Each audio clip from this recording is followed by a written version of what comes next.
2.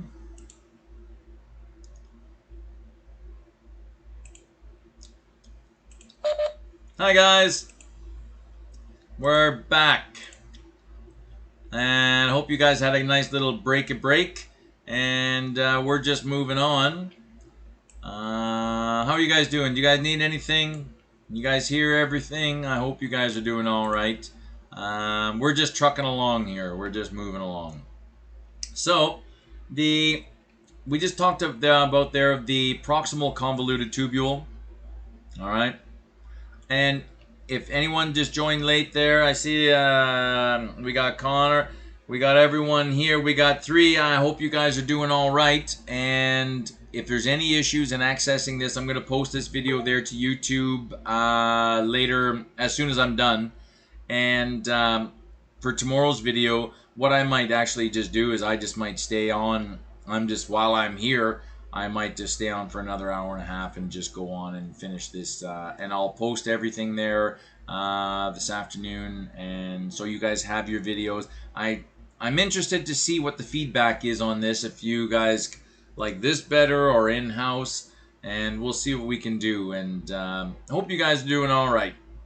So there was your proximal convoluted tubule. We're just kind of going through parts here of the nephron, and you'll see there that this half of the nephron is all in the cortex, the outer layer there of the kidney. And then you'll see there that the descending and the ascending loop of Henle, this one here dips down into the salty medulla, the renal pyramids, you know, that area there, okay? And because it's very salty, so here now we can remove water and these kinds of things here, but we'll get into more detail on that. So we just covered the proximal convoluted tubule, the PCT. Now let's move on to the loop of Henle, okay, with its descending and ascending. So we've got these thin segments in the descending limb there, simple squamous epithelial, freely permeable to water, okay? This side is permeable to water. The ascending side is not. So this right here, it's very salty in the medulla. So the filtrate is coming around. Remember, we pulled out all the amino acids. All this stuff got filtered out, and then we're now putting it back into the blood, because this is all surrounded by the peritubular capillaries, okay? And just the whole thing there, the filtrate comes down, and then here's my descending loop, and now we're into the medulla, all right? Which is very salty, and now the descending part of the loop of Henle, this is where all the water gets sucked out, the remaining most of the water here. But I'll get back to where I'm supposed to be here. There we go. So the descending is permeable to water. The ascending is not. All right. So what we've got here there. The filtrate comes down, the water is removed, okay? Now, because this side here is permeable to water, this one is not. So what goes on here, all the water gets removed, or most of the water, the remaining water gets removed. So now we're into a very, very concentrated state of affairs here, okay? This filtrate, you know, we've removed this and that, amino acids, glucose. We removed 65% of the water and the sodium. And here, I'm basically removing most of the extra water. So this, once it hits here, the actual loop of Henle, it's super duper concentrated, okay? And the ascending limb coming up is not permeable to water, so water cannot escape anymore. Can't. And what does come out here is a little bit of extra sodium if need be. Okay, probably about 25% of the sodium there. Okay, and what happens is removing that sodium dilutes, because it was very concentrated here, because I removed all the water. and it comes up here. We remove the sodium, it actually becomes a little more dilute. Okay, so it's not so concentrated entering the distal convoluted tubule. Okay. The DCT, okay, here we're talking simple cuboidal. Okay, it has very few microvilli, function more in secretion than reabsorption. So the PCT, proximal convoluted tubule, is more about reabsorption. Here we're basically into reabsorbing. The DCT, this one here, okay, there is some reabsorption going on. Okay, a little bit of sodium chloride, maybe some bicarbonates, okay, maybe a little bit of water, but generally speaking here, this is about secretion. Now, what does secretion mean? Well, let's go back here. So, you see all these capillaries there, they are reabsorbing all the things there that got pushed out. All the good things there, the glucose, the amino acids, all these kinds of things. Okay, they're reabsorbing. But when you get to the DCT, the distal convoluted tubule, it's not so much about reabsorption, it's more about secretion. And secretion means these are the final touches. These are the things there that we 100% do not want. So we're going to get them out of the blood and transfer them into, okay, the DCT, because now we're on our way out, okay, to actually making urine formation. Okay, so the DCT is more about secretion, putting things back into the filtrate. Okay, and like potassium, hydrogen ions, like here we're talking about acid control, these kinds of things here. Let's get back to where I need to be. Yeah, so this is what we're talking about here. That video right here goes into, and it's about 7 minutes long. It's a nice one. Go grab a cup of coffee. Well, don't grab a cup of iced coffee there today. Holy heat, Batman. But this isn't even as bad as England. I can't believe England just hit 40 degrees there yesterday. People are dying in the streets at 25 degrees over there. I have no idea how those people are dealing with 40 degrees. It's outrageous. Thoughts and prayers go out to them. The last part there, the nephron, now we're into the collecting ducts. Okay, we've moved on there. The filtrate, sometimes you'll get hormones or drugs there that will be secreted into the DCT from the capillaries. Okay, so you could have hydrogen, sodium, potassium, drugs. They can all be secreted back into the urine there to be tossed out. So the collecting ducts there, they receive the filtrate there from the nephron. They fuse together to deliver the urine through the papillae. Now, do I have a picture of the dermal, or not dermal papillae, the renal papillae? They are at the bottom of the pyramids. I know in the videos there's lots of them, but it saddens me there I don't have any. At the bottom of one of these pyramids, okay, there are these little holes. 1, 2, 3, 4. There's these little holes here, and you'll see there that all these collecting ducts are moving down here, and eventually out through these little papillae, these little holes, the final product of urine will be created. And this is what's this called again? A minor calyx, which then flows into a major calyx. Okay. Where are we here? Oh yeah, very good. Good. So there's your collecting ducts. So we've covered, the glomerular capsule here. We've covered the PCT. We've covered the loop of Henle. We've covered the DCT and the collecting ducts there. So have a read of those. They're not too bad if you break them up and see how they all work.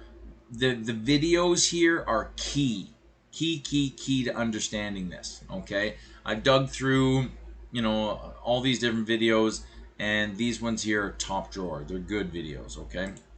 Blood supply. Okay, some of these you will have seen there earlier in the PowerPoint there. You got your afferent arterial. Sorry, it kind of looks like mashed potatoes here. You know, you don't really know what's happening. Maybe if I zoom in a little bit. But you'll see there that, okay, in this case here, the nephron is reversed. Doesn't matter. There's your afferent. Okay, there's your glomerulus there. Okay, there's your Bowman's capsule. These are your glomerular capillaries right here. Okay, the blood gets whammed, pressure, the filtrate comes off into the Bowman's capsule, goes along into the PCT. Okay, and this one here is a long PCT, proximal convoluted tubule. Okay, and you can see there that the PCT is covered with capillaries. Well, of course it is. We need to reabsorb we need to reabsorb basically everything there that we filtered out. Okay, and then it drops down into your descending, okay, which is water permeable. Water can be sucked out here. Very concentrated right here at the loop. Okay, and then we've got our ascending limb, which is impermeable. Impermeable? Yes, water can't get through. Enough with the big words, Ian. And you'll see there that there is my DCT, and I don't even know where it's going. All right, and all the way over here to my collecting duct.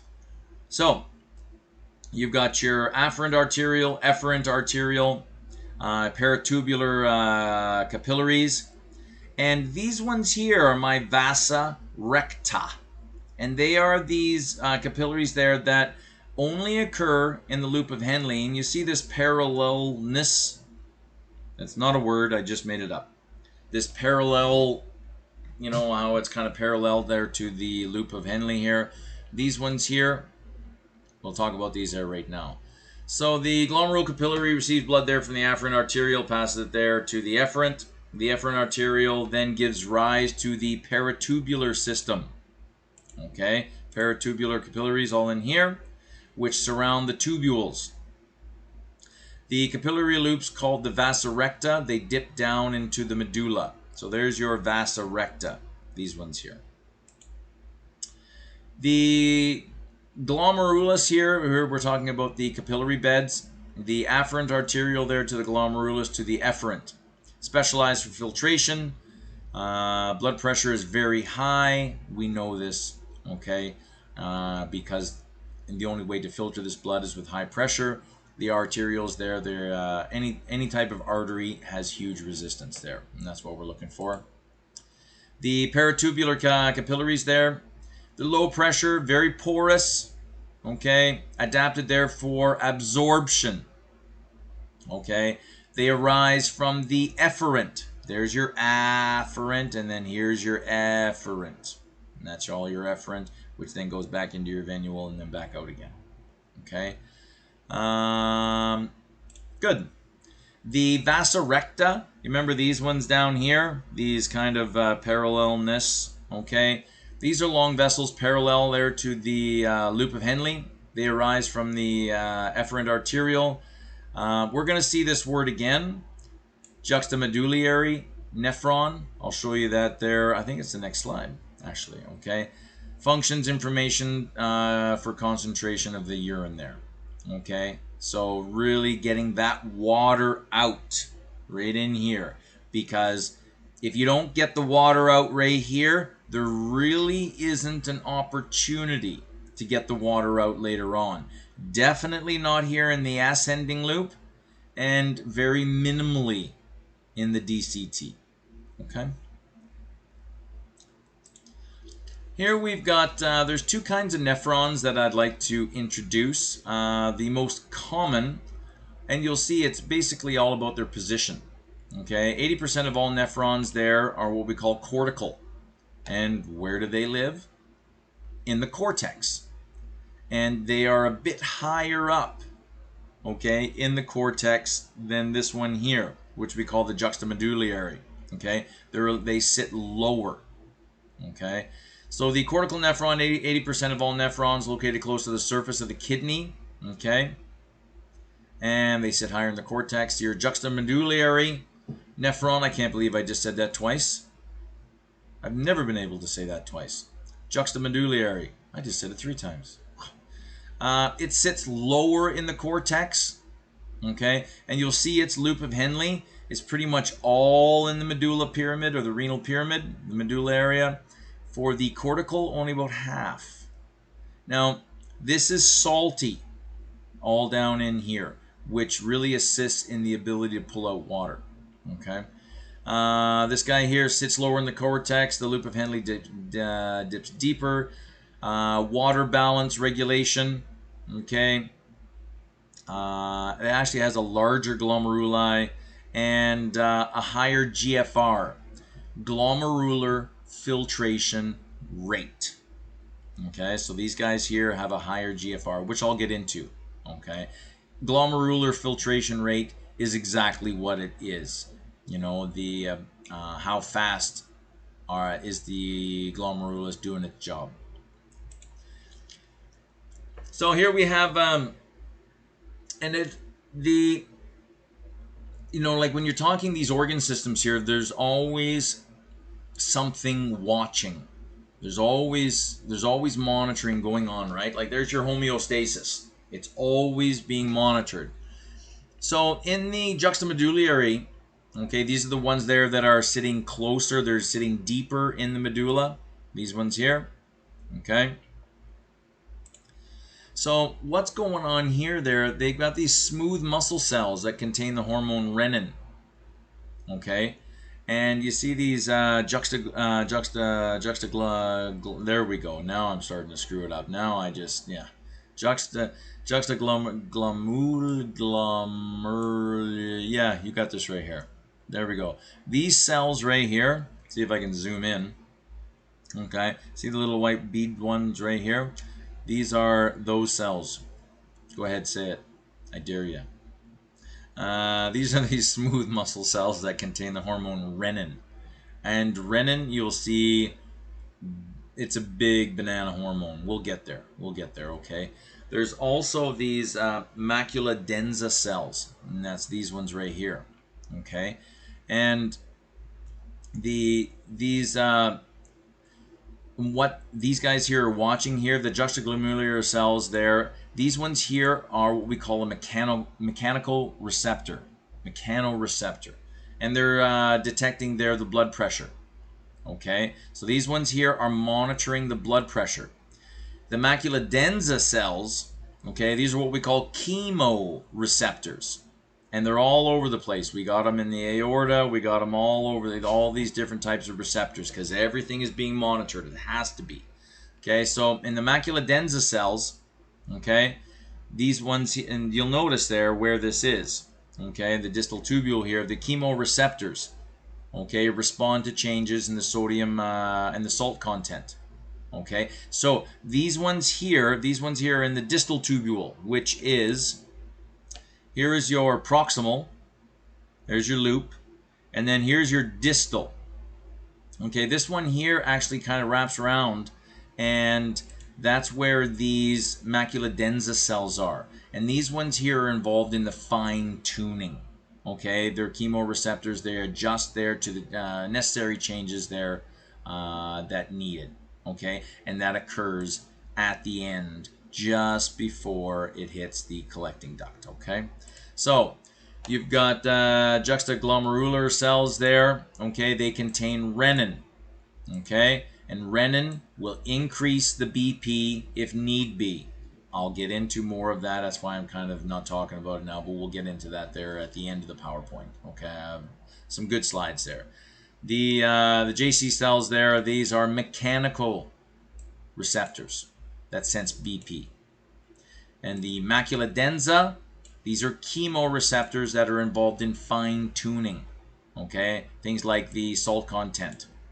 All right, at the very end in the DCT, distal convoluted tubule.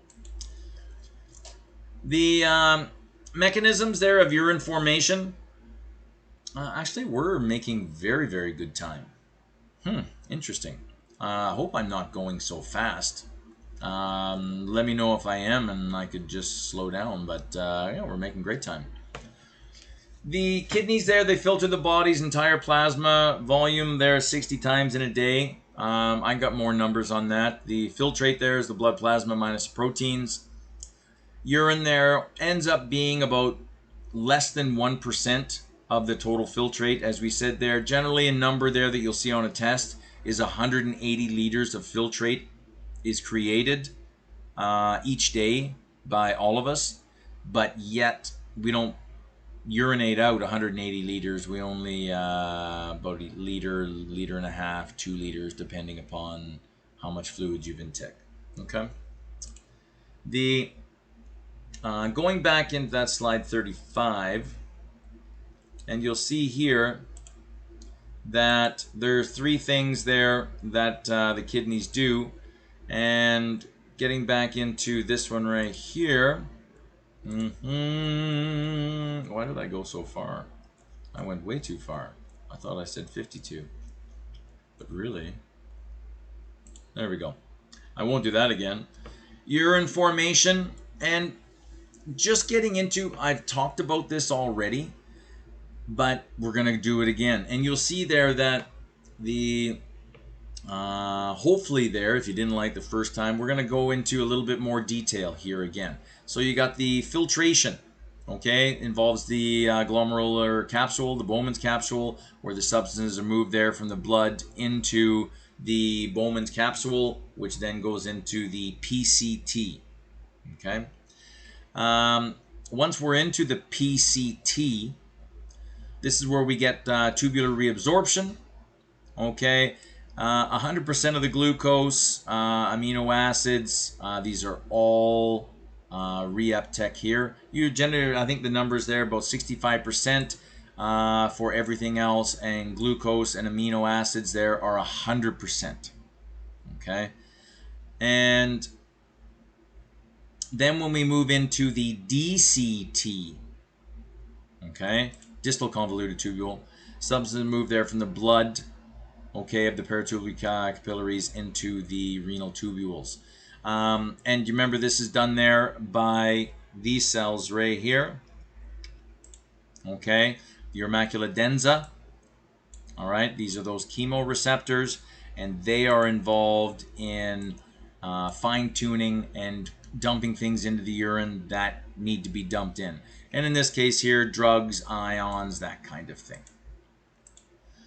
The glomerular filtration, water and dissolved solutes filter across the glomerula into the Bowman's capsule.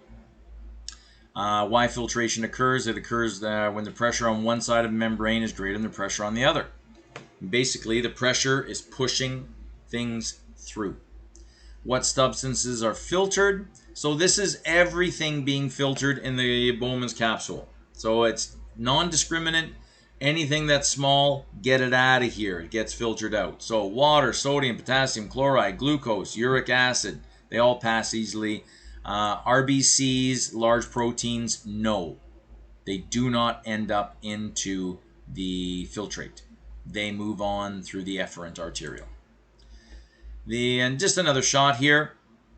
Okay, the glomerular filtration, substance move from blood there to the glomerular capsule. And just another shot here. All right. Here's your afferent arteriole, comes in. These are your glomerular capillaries in here, and wham! All the pressure there, all those things there, they get all the filtrate gets filtered out into the Bowman's capsule, which then moves into the PCT. Okay, nothing too crazy there. This is a passive mechanism process driven by what we call hydrostatic pressure. Okay, water pressure. The glomerulus is a very efficient filter because its filtration membrane is very permeable. It generally has a large surface area, and you know there by the body is an expert at creating space where there is none. Okay, molecules there less than 5 nanometers are not filtered. Big plasma proteins, these kinds of things, we said RBCs. Okay, this is a good slide to have with you. Okay, and what are the kidneys filtering anyway? So this is right off the Bowman's capsule. So you've got sodium, potassium, a little bit of calcium, but that's reabsorbed for sure. Magnesium, chloride. There's your bicarbonate. Okay. We've got sulfates, phosphates, and what I really wanted to show you was here, glucose. All right. This is what we're talking about here. None of the glucose is made. None of the glucose has made it into the urine. And that's what we're talking about here. All right, that the glucose is a huge, if you go to the doctor and you've peed in a cup and they find glucose in there, they know that there's something wrong, because there should be absolutely no glucose in there at all. Okay, amino acids as well. And it's interesting how, and I wanted to show you guys this, is called the net filtration pressure. And how do the kidneys filter this stuff off? Well, you see here, there's your afferent arterial, and it comes in, wham! And you'll see there that you're looking at, comes in with a BP of about 55 millimeters of mercury. Okay, and that's a good whack, man. That's a good amount of pressure. But then you'll see there that any type of artery or arterial there, you'll have this resistance, okay? Because this blood doesn't want to get filtered. This blood just wants to keep on going out through the efferent and just have a happy little life. Well, it doesn't want to get filtered. And you'll see there that there are these resistance points, I call them, okay? And you've got the resistance there from what we call the blood colloid osmotic pressure. Okay, we've also got another resistance factor pushing against this 55 millimeters of mercury coming in. This is what we call the capsular hydrostatic pressure. I'm not really interested in these names here. All I'm interested in is kind of like the mathematics. I'm not going to give you guys a mathematical equation there to watch or to recall, but what we want you guys to understand is that your net filtration pressure, okay, so there's your 55, okay, that's the pressure coming in, the blood coming in, and then you've got your blood already in here pushing back. There's already blood in here and it's pushing back, all right, and you've got your what we call the capillary pressure. It's also pushing back against the blood here. So you've got 55 minus 45 is equal to 10, which means you have 10 millimeters of mercury, and that's the pressure there that you need. And if you have at least 10 millimeters of mercury pressure in this direction, kidneys are good to go. Okay, so the two opposing forces there, you got the colloid osmotic pressure of the glomerular blood, and you got the capillary hydrostatic pressure. Okay, you add these two together, and as long as you got 10 millimeters of mercury in the positive direction, you've got a functioning kidney. Okay, that's why the kidneys need the high blood pressure, because if this blood came in with a pressure of 45 millimeters of mercury, there would be zero here. There wouldn't be any filtration. So we wouldn't be, so the kidneys, they need the high blood pressure. They get it. Okay. This slide here, this is just detailing their 180 liters. That's what the kidneys filter over a 24-hour period. But then we only pee somewhere around 2 liters, liter and a half, somewhere in there. Okay. So the majority, 99% of all the filtrate is reabsorbed. Okay. Tubular reabsorption, this is the second part there, okay. This returns filtrate from the tubules to the blood. So we're going from, so that is slide 42. So you see we're going from the blood, we're going from the tubules there to the blood. This is reabsorption, okay. And that's what we're looking for there. So it returns filtrate from the tubules to the blood, reabsorption. Most reabsorption takes place in the proximal convoluted tubule, Your PCT. mic is cutting out a whole lot. Hello? Oh, Hello? hi Connor. Is everything okay? You're like cutting out a whole lot. Like you're very staticky from like lag. Oh, yeah. Well, how about if you guys can't hear, that's okay. I'll post the video. Why not, and if you guys, if my internet's cutting out, my kids could be downstairs. I don't know what's going on. So if you guys are cutting out, stick around as long as you want to. I'm recording this, and so I'll post it there to YouTube, and it'll be a perfect video there for you guys. So, Connor, follow along or go and take a break, and I'll post this there in an hour, and we'll go from there. But you let me know, okay? The most reabsorption takes place there in the PCT. The kidneys choose the type and quantity of substances it reabsorbs. Like there's active. Example, sodium is pumped from the tubule into the capillary. Passive, where O2, water there follows sodium. Remember I told you wherever sodium goes, water and chlorine will go as well. So we have to pump the sodium out. But once the sodium gets pumped out, what follows free money? Chlorine ions and water molecules. They follow. So we pump the sodium out, cost money. The water and the chlorine come free of charge. Okay, that's what we're looking at there. The sodium water reabsorption, osmosis there, reabsorbs the water in response to an active transport. Okay, it's kind of the same thing here, and you guys can see what's going on. There's my glomerulus. Okay, this is my proximal convoluted tubule. Okay, and you can see what's coming out. Sodium is coming out, chlorine, phosphate, bicarbonate. We've got all these guys, and then once all this is out, what comes in at the end? The water. Okay, because you remember the descending loop of Henle is permeable to water. We got to get that water out now and concentrate that down at the bottom. Okay, and then because the water cannot get out on the ascending loop. Okay. The sodium water filtration there, reabsorption and excretion, again, where the amount, you guys can have a look here. Okay, we've got the water there, amount excreted is about 1%. Not a lot at all. Okay, and most of the water is reabsorbed, and as we said, 99% is reabsorbed. The what is reabsorbed here? Sodium, ultimately about 99%, water about 99%, glucose 100%, urea is about 50%, okay? And creatinine there, we've got that one as well.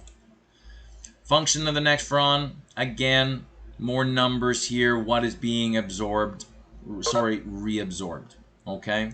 That's what we're looking at right there.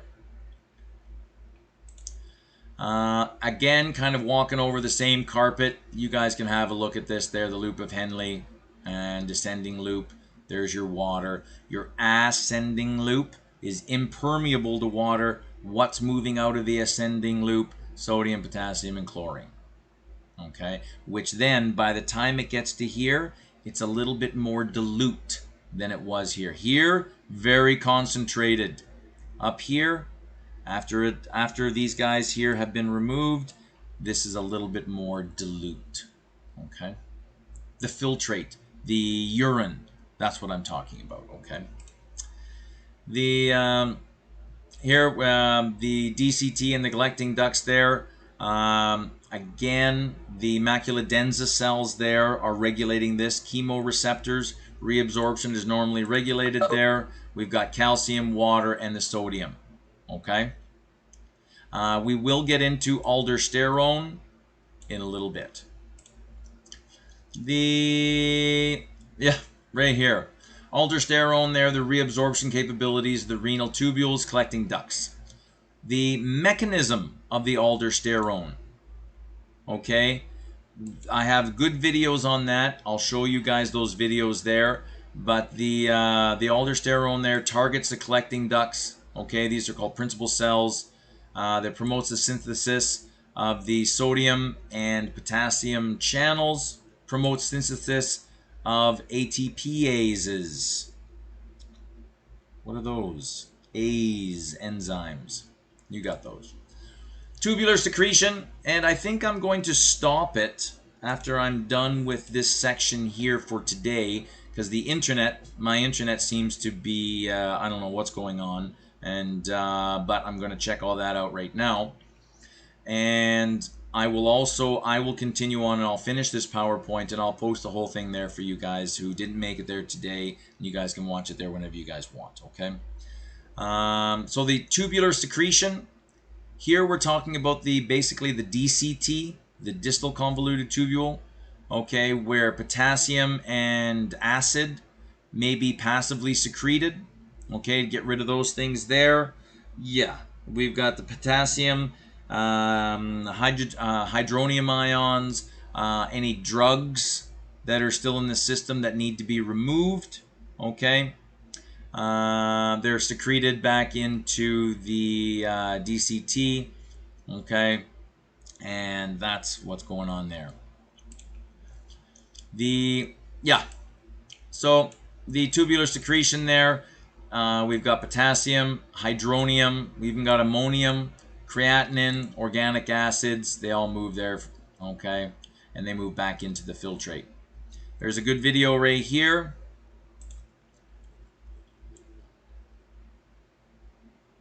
Skip verification. Well, that's a new one. Ooh, I guess my internet, there is something wrong. Okay, so what I'm going to do is I'm going to stop the video right now. Ugh, welcome to VR, eh?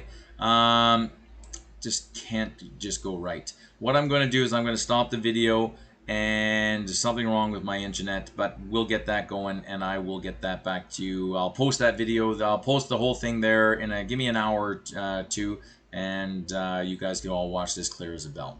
Okay? Thanks, guys. Have a great afternoon. Let me know if there's any issues, and I'm stopped recording now.